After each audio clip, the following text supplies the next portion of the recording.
17th, and we have a bunch to get to in the hour. It's the 18th, I got the wrong day. Is it the 18th? Yeah. Oh, you had the wrong date. Yep. Okay. Okay, so information items to discussion, if we can just go down this list, because some are going to require more than others. The first is the CIP Sabine property lines. At our last, We want, is there an update first, or do we want to do that later? I saw it, it's on the top of the agenda, no. Urban update. oh Do you want God, that first? yeah, Sean. I'm Because it sorry. might Yeah, actually, no, it's not because a it might problem. actually Yeah. I'm just potentially affect some of our tired. discussions. Yeah, sorry. No, it's I'm no just- problem. I think that Everyone started the one. the budget season is starting, and I'm going to go over with the rest of council our schedule. We're really going to start internally discussing it amongst staff, and council's going to be able to sink its teeth into the budget probably in the first 2 weeks of October. We're targeting October 16th business meeting as a distribution date for the internal distribution of the operating budget for 2020. There will still be a lot of variables we will not have solved by then. And on November 6th will be the presentation of the budget that we'll have to vote on as a draft budget to be published for public comment, and final adoption December 18th. So that's the rough outline of our schedule, which I'll reiterate at the full council meeting. But that's all I have in my manager's report for tonight, just to get ready for budget. And Sean, you emailed me, and I saw it and didn't have time to respond, so I apologize. But the comm plan, you had. Yeah, we just need a couple more weeks to I don't even think get the this doc week. together. Yeah, and this is such a packed meeting week. I'm not even sure this was the time to do it. I think next meeting is actually better. Yeah, just And we have some time things- to. Something stacked up for me and Michelle between last time we met. Any questions, comments? Okay. So then, thank you, number 2, Michelle. The CIP Save-On property lines that we saw, I had a question at our last meeting about where there was a line for $10,000 for playground equipment, $52,000 for the parking lot.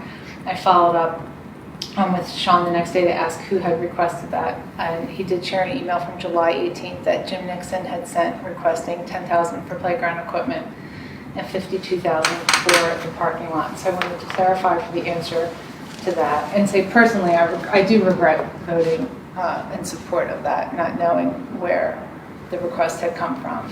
Well, yeah, I mean, to me, I don't care where the request came from that much. I know I started off at that council meeting, I remember going through a bunch of things, saying, look, here are a bunch of things that we had scheduled to spend on, but we can't because we get this $200,000 capital expenditure for the bridge that we didn't anticipate. So we're having to cut all these items. And that was kind of what I was thinking. And then after we voted in the capital plan, I kept thinking more about it. I thought, well, wait a minute.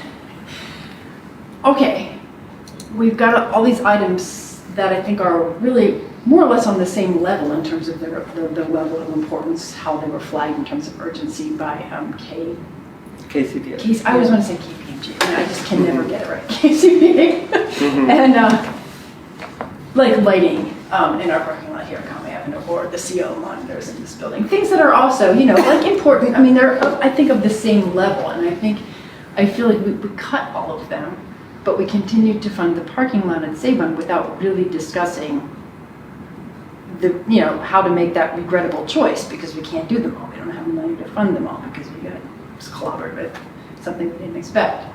And so the more I thought about it, the more I thought, well, all other things being equal, if I have 2 expenditures and they're about on the same level of priority, the same amount, what I want to spend them on the building that I know we're going to be using for the next 15 to 20 years on the building or on the property where I think there's a high likelihood that it could be dramatically changed and the parking lot may not be there in 5 years, I don't know. So given the uncertainty about that, given the fact that we're currently discussing that and sort of trying to figure out how to make that decision, I felt like, well, if we can only fund one or the other, I'd kind of rather fund lighting here or CO2 monitors, and I wondered if it's possible to amend the CIP to accomplish that.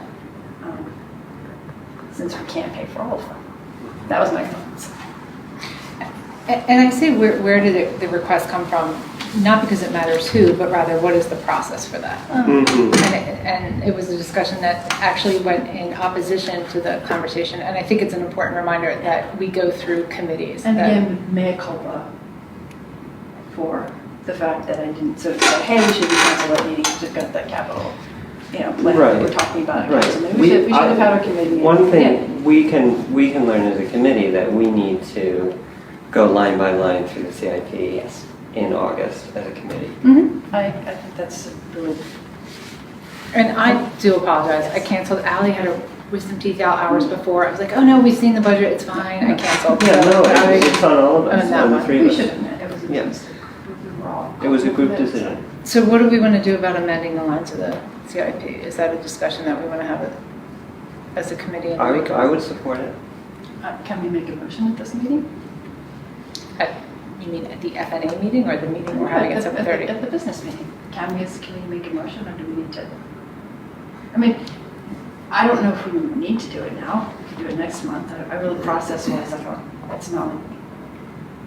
Well, I don't know. I mean, if there were a possibility that the office were spending time seeking bids for the parking lot work already, then it would probably make sense to ask council if they want to amend it sooner or later and more efficiently use the office's time. But, No, we haven't started that. Well, I guess that would be a question for Walco. But since it's not, I mean, the CIP is not a legal document, so I don't see why we couldn't do a amend it motion. anytime. I mean, Yeah. I think we need a motion, yeah. Yeah. Just some form of motion. Yeah, I think we should do it tonight Vote, yeah. rather than wait. Okay. Let's do it tonight and have a larger conversation. Okay. Well, I mean, I guess the question is this committee going to come with a recommendation for what to fund in the alternate? Have we looked at the numbers enough to say that, or is it, I mean, the motion has to have content, so then how specific are we simply bringing this up for council to talk about what to fund, how to redistribute those funds, or do we just want council, just to get the sense of council of whether or not there's agreement about making that modification? I don't know. What do you think? Well, we talked about the bathroom, but I know, that would be very expensive Which bathroom? in the field. Oh, the field bathroom. So this wouldn't get us all the way there. I don't have that. Do you have this stuff, these numbers? I don't think I can I change mean, it. I don't think we have a number on that, Oh, so. we probably do I would imagine, probably have an estimate from Ed's group, but I'm not going to try and say the bathrooms in Marcus.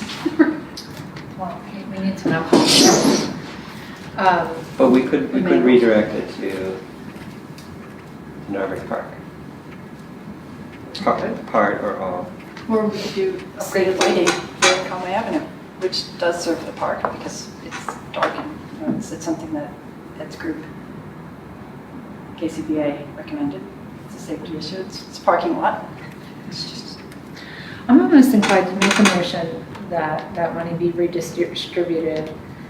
We have that month to look at specifically and talk to the officers, say what are the other priorities and how could that money be spent, and then at the next month make the recommendation of where that money be realigned. That could work, because then you put the stops on, if the council agrees.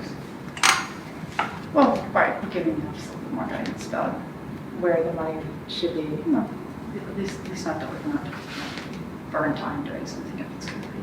Maybe it's sufficient to just get the sense of whether the rest of council agrees. With that. Okay. I'm fine with that. Are you comfortable with that? Yeah, I don't know that this committee should Yeah, necessarily. and we have so many pressing needs, so it may be hard for us to weigh, how urgent the parking lot is versus the bathroom here versus. Indeed.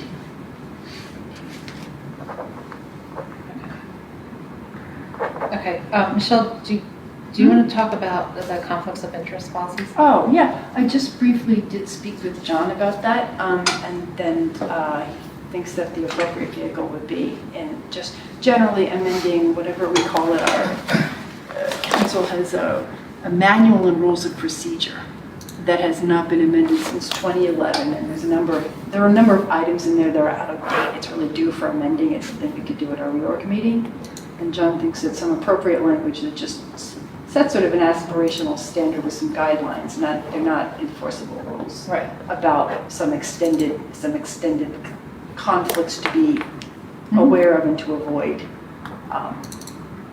would be that would be appropriate vehicle. So I think maybe we should, as a committee, if you'd like, I could try to work on that with John and bring it to That would be next great. month, and then if we get those in, and also with Aaron, and if we get, I think it makes sense for that to come through FNA. Yeah.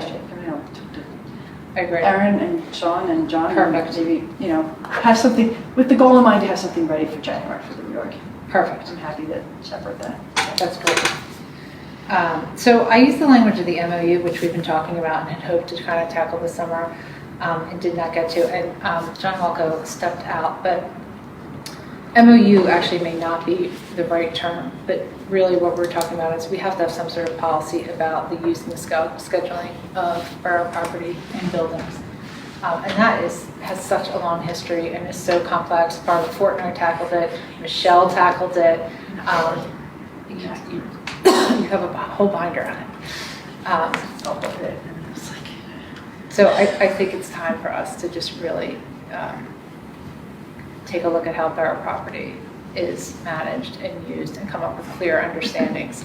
And maybe if John pops back in, we can have him talk a little bit more about it. We just kind of walked around to survey the property to take a look at kind of some of the details of what is even in the space that we may not know about. Any, Sean or Matt, any comments regarding the use?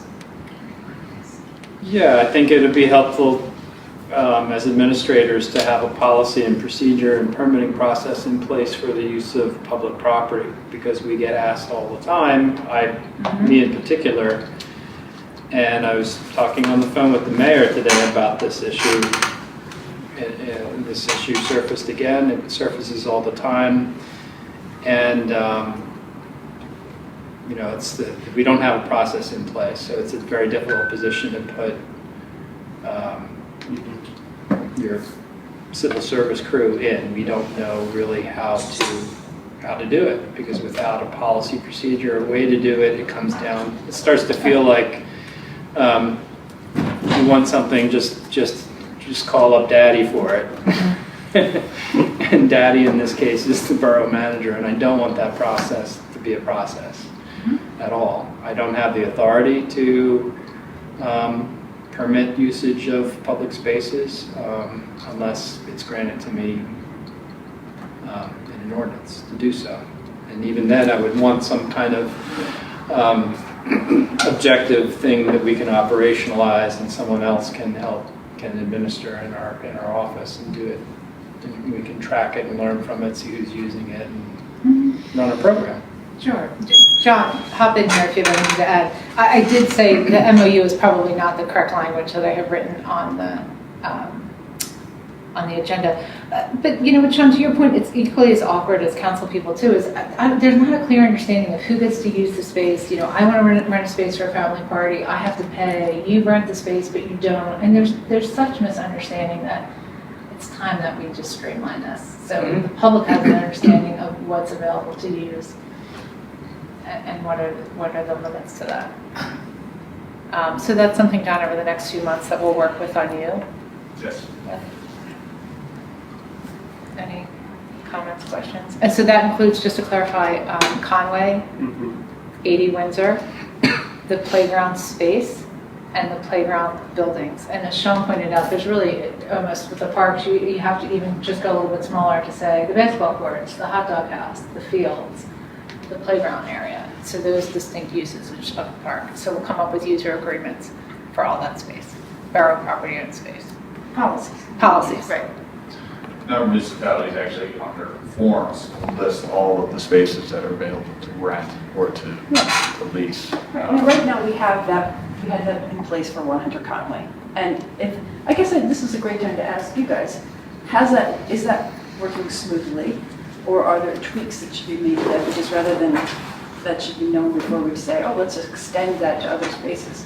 If there are issues with the way the permits and the policies and regulations around moving to Conway have been drafted, we should fix them as part of this process. Do better. Few, if any, of the users are paying. So most of them fall into the exempt category list. Those that don't are paying, and it's not really generating a lot of revenue for the borough. We do have issues with, particularly with weekend use of the building. A lot of property damage as a result of kind of unsupervised use of the building, water damage, damage to our bathrooms. Who even uses it? I'm sorry, Sean. Who uses it on the weekend, and how do they? We can tell you exactly who uses it because everyone has to fill out an application and it's all recorded. Yeah. So it is for, okay. Yeah. So it's, you know, it's not generating revenue. We're having some, you know, execution qualitative issues with renting the space out that or having the space used that I've noticed.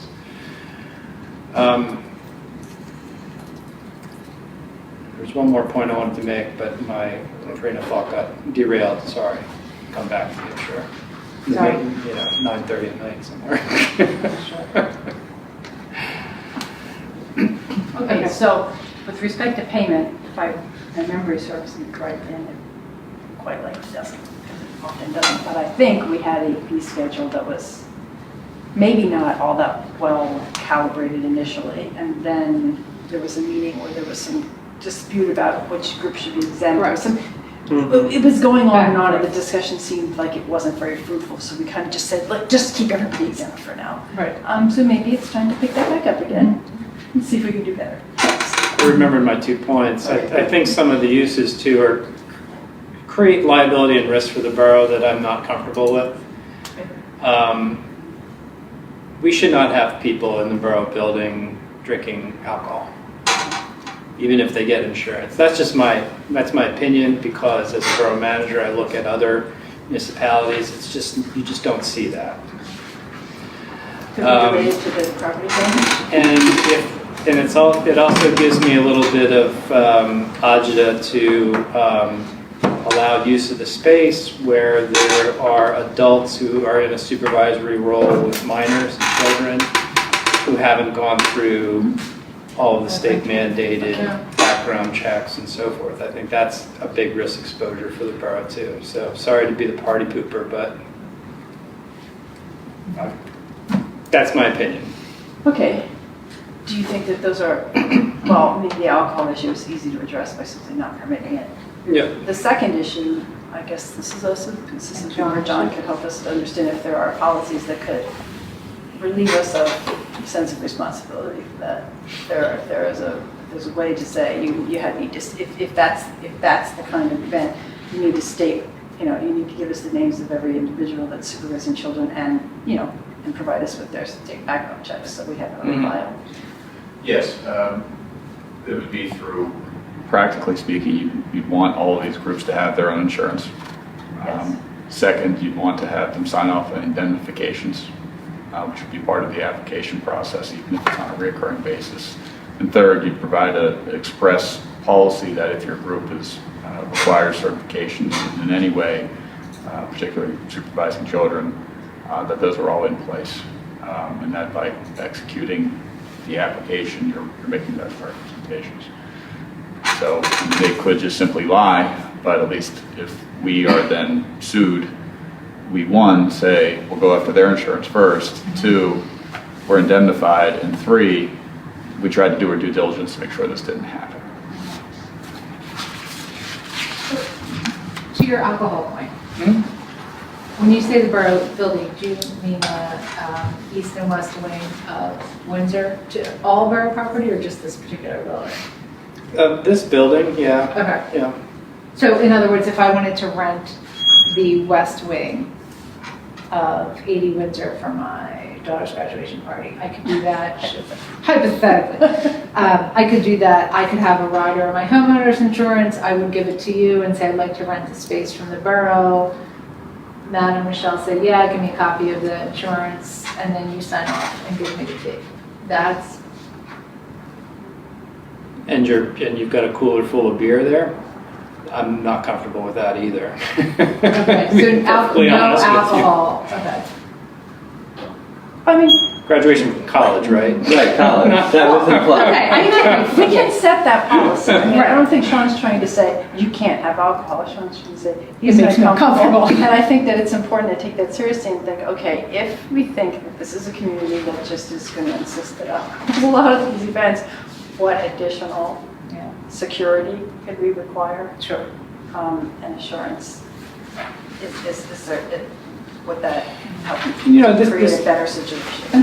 Listen, I love a good party as much as the next person, but I do it on my own time. But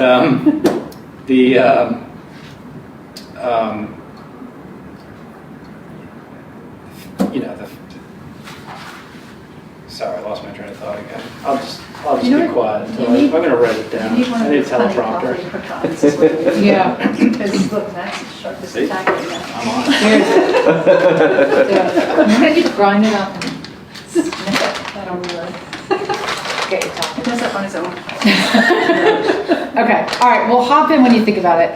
Rob, can you, then, if there's nothing more here, so John, we're gonna work with you to come up with some policy around the space.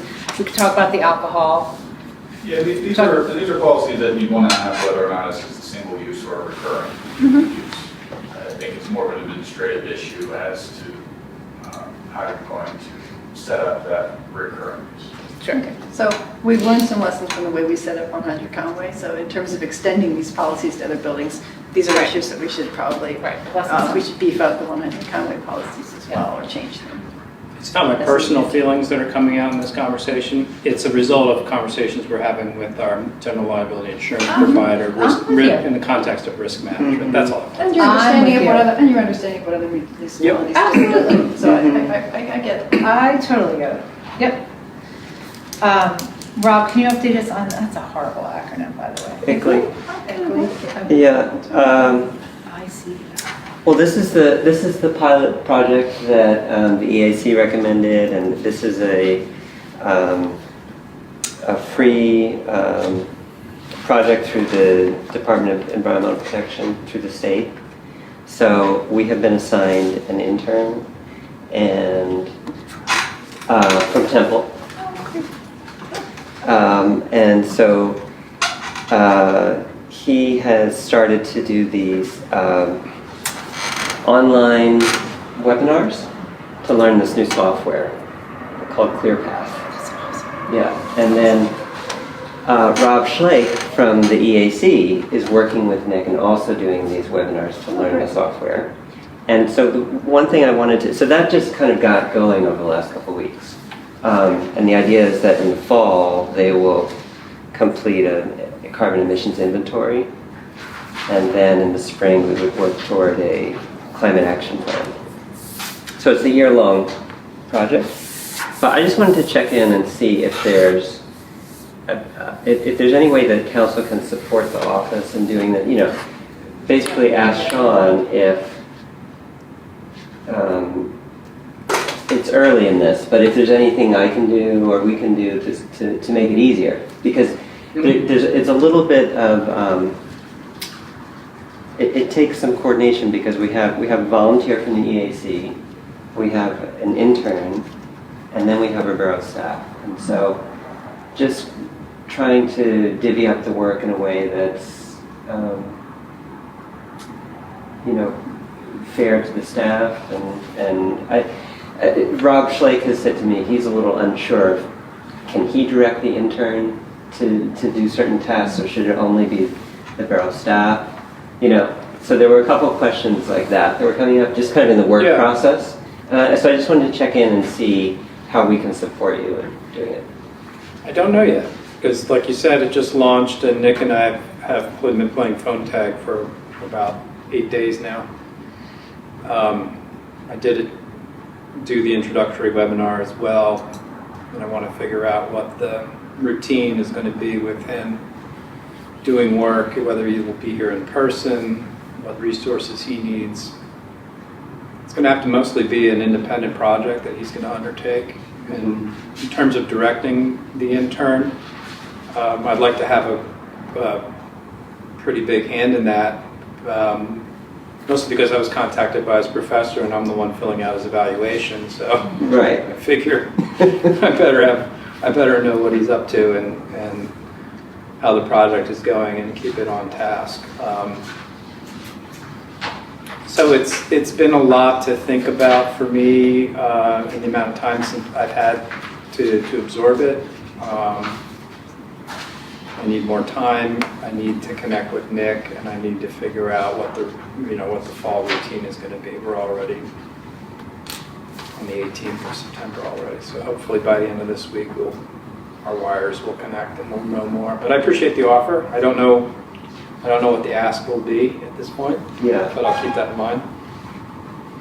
Okay, so thank you first of all for doing this with this part of the project, and it's kind of a broader question of how the staff interacts with some of the volunteer commissions.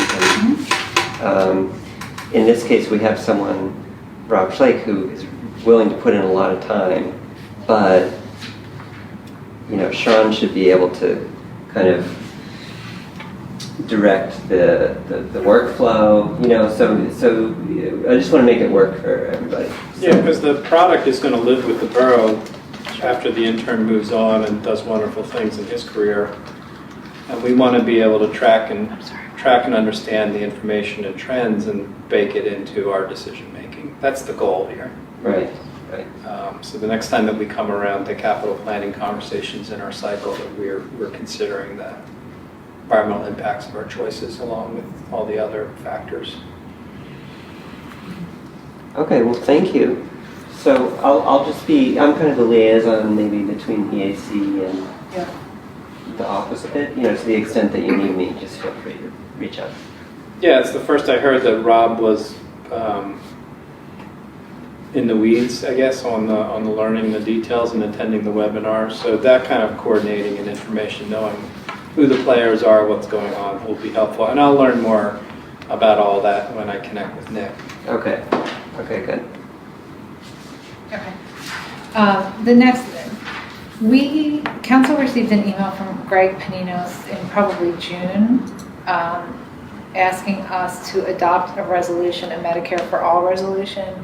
He sent us a whole package. I don't know if you all remember that. It was some time ago, and I had just gotten back to him because he said, he cited you adopted this environmental resolution, and I just think as citizens come to us and ask us to adopt resolutions, as a council, perhaps we should have an answer of saying, if this is something you want council to consider, these are ways that we recommend that you do that. I recommended to Greg, we adopted the environmental resolution because so many people had come to us, so many groups had worked to us, people spoke at meetings. So if we're going to have this discussion and until we come up with some recommendation for folks, that's what I suggested to him, was we can't adopt resolutions for an individual citizen, but rather, we can represent the voices of our community members. Right, I believe that there's petitioning effort going on because I ran into people petitioning for collecting signatures for Medicare for All petition downtown over the weekend. They may be bringing that to us. They are now. So he said, okay, that's right. So we should get a petition or we should speak to a meeting. And I said, yeah, that's what I'm recommending for you. But I do think perhaps that as a council, I would like to have an answer for someone to say, this is how council will consider a resolution that comes from a citizen. Well, it could come to the committee. The committee could decide if they want to bring it forward. I suggested have something drafted that could be provided to somebody and by any council member, say, look, here's a set of suggestions for how to advocate an issue, advocate in a way that can be effective in bringing an issue before council. And actually, now that we say this, Sean, one of the things that we talked about with the communication plan, I actually think this falls under that now. As we talked about how citizens act in the place of advocacy and citizens. How do they get information? How do they go about this? That might be something that we put into our comp plan, of letting people know, again, how to take how do action. citizens instigate actions of council? Yeah. For lack of a better phrase. Yes. Okay. Yeah. Okay. Yeah, I think, folks may not know that the committee structure. So they may not know to first come to the committee, or which committee. I mean, that's actually, Matt is always looking for website content. This is actually something that would be an appropriate, probably chat on the web, a small page on the website that people could refer to. Okay, Probably you know, something we should agree on internally first as well. Yeah, but I'm saying, I mean, that's something, the kind of thing that will belong there. There's a place for it if we can, just come up with a set of recommendations, and that's probably have a place to send people at. I mean, would that be sufficient? Yeah, absolutely. Yes, that's all. You know, once upon a time, Aaron had done this quite a few years ago, whole primer on council. He did it for the Civic Association, and the Civic had it on its website for a long time, website. Remember that? Yeah, I mean, it was good. He had like all the needs of everybody. This is how you do things, and this is how it works. He had done this whole thing. Really? I still have the draft. I still have it somewhere in the old website. It's coming back, Barbara. Huh? It's coming back. It's coming back. Oh, good. I was going to say, this is the Civic Association NCA, the around the business. NCA There you partnered go. with us. Perfect. Barbara's. All right, so we'll go on to Barbara Fortney. Okay. Next item, no. Okay. Next item, so do you want to talk about? No, but it may be a modified, maybe we can still put something in the borough's website. Once we Sure. agree to what belongs there. Okay, so the trash ordinance and the contract. Matt, you sent out the trash ordinance for us to review. I sent out the trash bid. So the bid is the document that starts the process. I thought we saw the Well, that's the contract, but we also got a draft ordinance. We have the Oh, that draft ordinance, that yes. was forwarded to you all at a request from Gigi. Okay, so, Working on that. okay, so the trash ordinance, That's it. you were directed to send out. Correct. Okay, so do we want to talk about the ordinance first and the FNA? Well, I had a number of concerns with the ordinance. yeah, no, And I mean, it felt kind the ordinance is clearly just a quick draft. It's not even close to. Right, I guess the question is, if an ordinance like this, if we would like, I mean, you've been concerned about trash disposal for quite some time. Nobody likes to talk trash. So, some regulations around that in the form of an enforceable ordinance would probably be wise, right? Particularly in our downtown area. The question is, who should be doing that? Who should be working on that? Right? Not whether and when. What's the time frame? Where does it fit into our priorities, right? and well, you know, and Matt, you can speak to this because in public safety, and Rob, GD feels really strongly that the ordinance has to be done right now in order to get the bid out. The ordinance is obviously really important for us to get it right, but the trash ordinance, really, all three committees have to weigh in on that, in my opinion. Trash ordinance is a very big thing. It is an important thing, and I personally believe that it needs more time than it has been given. Agreed. And I think that it would be a difficult thing to pass the ordinance at the same time we're doing the trash bid because the two are interconnected. And we're at the point now where the trash bid, that has to go. Right. Because if we don't have a trash contract by January 1, Sure. garbage will be piling Yeah. up. Right? So that has to go. And so the trash bid was designed in such a way that that reflects our current trash laws that are on our books. It's everything that we've been experiencing now at a minimum with included increased levels of service. I do believe that the trash ordinance does need some work and overhaul. Sure. I think the timing is bad at this point. I think it's not the right time for it. Agreed. If you want me to elaborate more on that, So- it's Could you just say a little more, so when would be the good, you know, if we did it later in the fall, if we did it in November, December, would it have any impact on service with the new contract, or? I think it could be written in such a way that wouldn't be, because if you review the bid, it's a pretty nuts and bolts kind of thing. It could potentially change the total number of collection points in the borough if we decide that we don't want to collect commercial or any multifamily like we currently do. It could potentially affect that. I don't think it's going to be that significant of a change, though. So Right. I mean, I don't. know, the ordinance could be written in a way that it largely, it should be written in a way that it harmonizes with the reality of trash collection Agreed. anyway, which is going to depend on what we can afford and what's in the bid and it's in the contract. I mean, as we go, we can't pass an ordinance and then therefore the contract is going to follow the ordinance. The contract is going to follow what we can negotiate. And so maybe if there are things that we anticipate changing, but not until after not until we negotiate the contract, maybe, I don't know if the ordinance can be drafted in that way for things to take effect at a future point in time, or, Certainly can. yeah, so maybe that's the way you can handle it. I think the trash contract does refer to the ordinance as amended as well. So Okay, there you go. I would anticipate that anything, and I'm not exactly sure of the ordinance details, but anything that would be in the trash contract, I wouldn't think would conflict with the ordinance. So there's not a reason not to do the ordinance right now prior to the bid? No. Okay, so that's helpful, Matt. When the email came from you, I was assuming because you're taking the bid that you were suggesting that this had to happen at this point. And I am not comfortable with this ordinance. I don't I'm think okay it's. with that. Okay.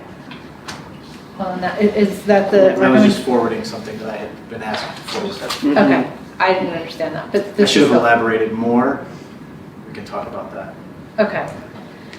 So F&A, are we comfortable recommending to the council that do we all think that we can hold off on the ordinance I don't know if you want to put a process in for this for review? For looking at it, it should be, responsibility should be designated or just a schedule put in place for Well, how to it do could it be now. done or this fall, but what would be a timeline that is You're talking working? about the ordinance? Yeah, because the contract would be settled in November. Right now, I really want to have my focus on the bid The bid, and the sure. contract, and that's going to take up a lot of my time. Mhm. So early January, that would, once that gets approved and give me maybe a month to work out anything, the transition, if we switch haulers, that kind of thing. So we're looking at maybe February, March. For the ordinance. And then Could be bandwidth on my table. that would give each, because again, I think each committee should apply a lens to that trash ordinance. So agree with that. would that make sense for each committee to ask each committee to discuss it and think about it? And then have those, Yeah. bring all those suggestions together and then that will probably the process of Sure. putting it on the scale. If you're comfortable with that, because it makes no sense. You have to know knowledge about it. So, okay. Okay. Okay. Well, this way, maybe we could commit tonight to doing that, because maybe there's a concern that we're not going to mesh the two, the contract. So we'll just say we want to do it, but we recommend doing it, but along this timeline. Sure, so concentrating in the bid for January and February, each committee will do a review, offer suggestions, and the ordinance going to 2020, early 2020? Yes. Okay. The next thing, if we can just hop down before we run out of time, we do have the Environmental Advocacy Committee.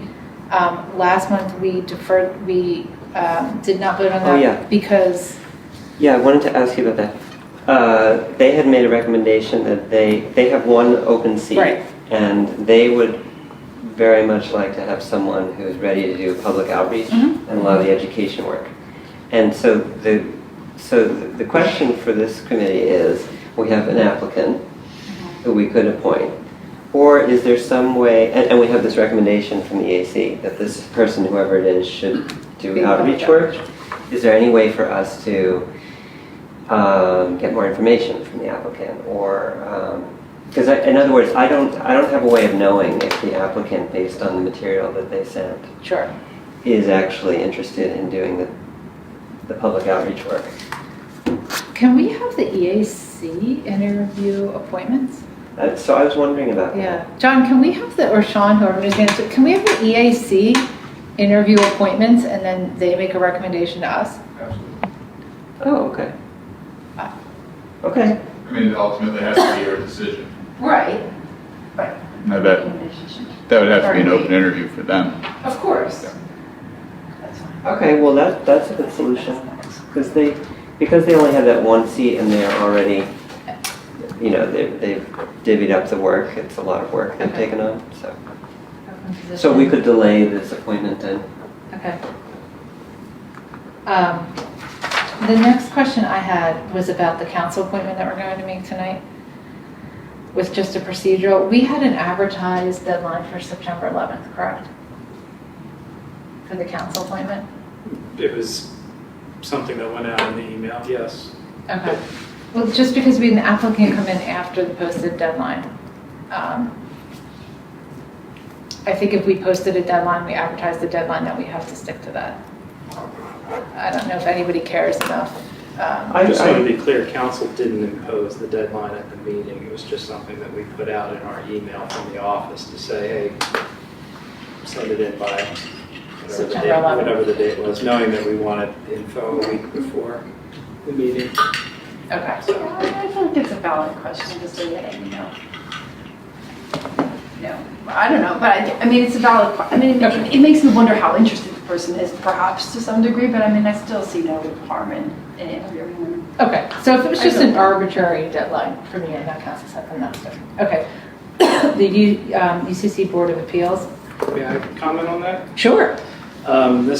We've had a hard time finding people to take this take this role up. This is the board to which typically applicants for building permits would appeal the decision of the building code official. We had one example of this in 2017, and we had the last time we had an example of this was 2011.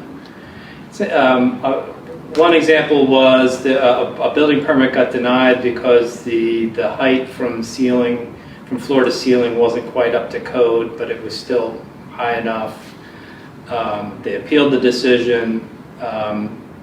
At the time, we were using Lower Merion's board, and they weren't able to convene, so the applicant got a deemed approval of their application. So we don't want a situation to happen where someone doesn't like the opinion of the building code official, and they appeal it, and the board can't meet. Yeah. And someone ends up building a house with 2x2s instead of 2x4s. Not that anybody would be crazy enough to do that, but you can see where you can go with this. So we were having a hard time finding people to fill this position. I was getting to the point where I was talking to Solicitor Walco about whether or not council could appoint persons from other who lived in other jurisdictions. Mm-hmm. And we said we could if we had made a good faith effort.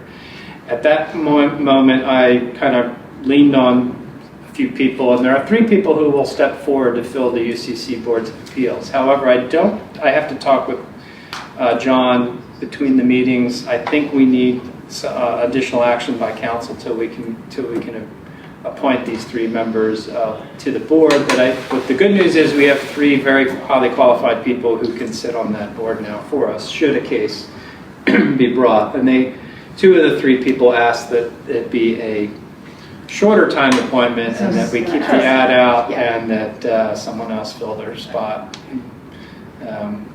Should we find that other person with those skills. Okay. So I see 1 applicant in the UCC appeal board, but Yes. there's 2 more coming. Yes, council president is aware because I leaned on a few contacts in an email and they agreed to it over email. I don't think their names were shared with everybody, but You're it was strong-arming. But it was strong-armed a couple people. Essentially. 3 people I strong-armed, yeah. Okay. So we have an alternate too, if you want. So, I think we should do the alternate. So we're going to hold off on that because there's 2 more. I believe so. I'd have to have a conversation with John, but I believe when we get to that point in the meeting, we may table that motion probably to the next time we meet, which is only in 2 weeks. Okay. All right. Is there anything else? Well, we skipped over we only did the administrative part of finance administration. Yeah. We Yeah, we actually have to Is there do that. anything on the schedule of bills that we should talk about or be aware of? I did notice this large transfer. I'm not sure. Is that interfund transfer? Is it? Some or intra. I don't know what transfer GS dollars. Is that like just a normal thing? Can you tell me where that is on the Oh, schedule? schedule of bills. General on fund the first schedule? page, Borough Nervous. It's like about, on the schedule of bills, it's about Yeah. 2/3 So of the way down. the borough general fund is composed of 5 separate cash accounts. Uh-huh. And we park dollars at 2.4% interest and then we move it down to our operating account from we pay the bills out of, which bears very little interest at all, and that counts at Citizens Bank. So what you see is $200,000 moving from the high yield to the low yield, just to cover expenses. And that's going to keep going the rest of this year. So we're going to start, the general fund is on the ski slope down. Right, so we draw go from that interest-bearing account. So we can go, that makes sense. And then I also looked, I don't know if this is an atypical month for engineering fees, or is some, I was trying to find on the actual budget, if like, are a lot of these engineering fees being covered by permit fees that applicants are paying, or is this all? Some of them are, yes. We do have some outstanding receivables that are engineering fees that are on our books. Each engineering bill that we get specifies, you can see those numbers 871632, that's a specific job number. Oh, okay. So some of these may be reimbursable, some are not. What you're also seeing on here, the $8,000 bill is the Narberth Avenue Bridge repair engineering work. And there was an additional $16,000 charge, so we're about $24,000 on the plus side of engineering fees for something we didn't anticipate on a $60,000 annual budget. So yes, that's a good catch. We should be, if you take that number out, we're basically at 8,000 for the month, and some of these numbers, and I don't know which, I'd have to pull the bill out, are reimbursable because they're review fees. The whole bridge is just painful. Every I turn. feel the need to keep revisiting it, so I can not forget that it needs to get done. And we should do the reminder too. Anybody who wants Strong to. arm, I'm Well, telling you, Aaron gave that list to all of us with all of the elected officials he did. outside of borough and a template letter that Sean had provided the beat of the issue. So community members should contact us, and I'm happy to forward that information so they could advocate to elected officials, because it can't just be us. Right. And I was contacted by our state rep, Mary Jo Daly. We had a conversation. She's very supportive of the borough and has asked for a specific timeline that I'm going to be forwarding to her. So I appreciated that outreach. So thank you. Yeah, and just point of information, are we on track? I mean, with the extension for the bridge, I mean, letter that we got from Pannoni? Yeah. It said it's a 24-month construction period. Yeah, they anticipate, they're just going on the long side. They think construction will be 18 months, but they're going to just do the time, they want the time extension for 24, just so we don't end up in it. So I think it was June 2022. Which would be the end, that would be ribbon cutting. Completion date, yeah. Ribbon cutting day, yeah. I'm fine. Yeah. I'm fine. I started trying to read police pension and all that, and I got interrupted, so I never did get a chance to read it. Is that something you're going to talk about at the council meeting? I wasn't planning on it, but I can address I mean, that. I don't know if there's anything that we should know about that. I'm sure there are. I know I can't even get the letter to open. Whatever. Okay. You're getting it now because management is statutorily obligated to inform the elected bodies of the next year's minimum municipal obligations to pensions by the end of this month. That's why you're getting informed. That's why we're getting this information back from the plans. We have two plans, the non-uniform and uniformed. Uniform covers your current and retired officers and the chief of police, and your non-uniform covers all other full-time employees in the borough. The police pension MMO is sizable. It's unlike any municipality I've looked at. Yeah. I am not the omniscient chief executive manager of all townships and boroughs in Pennsylvania, but I've yet to come across a municipality that has as large a percentage obligation to its MMO in ratio to its current payroll and in ratio to its general fund budget as Narberth. Yeah. So just keep that in mind as we start going through operating budget season, that an MMO obligation to your police pension that's 13-14% of general fund revenue is extraordinarily high. Yeah, what would a more typical one be like? Back that much? I was talking to Ernie McNeely, and he was upset that Lower Merion had to pay $60,000 this year to their police pension. Oh, which is a Wow. drop in the bucket. Yeah. Oh. And they have Wow. 250 employees. Oh. How do you do this? Wow. Thank you. Okay. In 4 minutes, do you want to speak to the sketch plan and the final subdivision, or can we hold that off? Is that I would prefer that our solicitor and engineer lead those conversations Okay. with At the fluency in table. the issues. 650 Montgomery Avenue is a complex, major project. 308 Chestnut Avenue is the drawing of a subdivision line that was drawn not straight so that we could preserve some architectural features on the existing twin and not take away a bay window that stuck out. So I think that's pretty cut and dry, and the zoning officer and engineer okay? Anything else, Sean?